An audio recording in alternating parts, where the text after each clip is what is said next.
Setidaknya ada 17 kantor lurah di Kota Makassar yang terpaksa berpindah ke Container Recovery Center. Kebijakan ini dilakukan setelah kantor lurah tersandung masalah, mulai dari lahan yang digugat hingga bangunan yang rusak. Beberapa kantor lurah yang dipindahkan diantaranya kantor lurah Karuwisi hingga kantor lurah Melayu. Pihak Pemkot Makassar pun kini tengah berupaya mengatasi masalah tersebut sebelum kemudian membangun kembali kantor lurah secara permanen.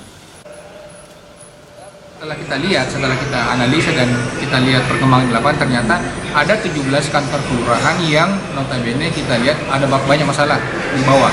Seperti mungkin contoh ada yang kantornya digugat, ada yang sudah diambil alih oleh pihak lain, ada yang sementara rusak berat, ada yang tidak bisa dimanfaatkan lagi kantornya. Inilah beberapa kantor itu tadi, itu yang memanfaatkan tempat-tempat tertentu. Ada yang menggunakan kontainer, ada yang sewa, ada juga yang menggunakan atau yang numpang di kantor kecamatan. Seperti itu.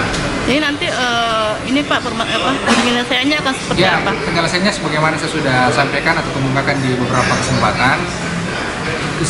Perbaikan terhadap kantor lurah itu kita sudah siapkan anggaran tahun ini saja. Nanti saya sharing datanya, sudah ada beberapa kantor kelurahan dan 2 kantor kecamatan yang kita sudah siapkan alokasi anggarannya di tahun 2022. Tahun depan khusus untuk pembangunan kantor lurah saja kita sudah menyiapkan anggaran 13 kantor kelurahan.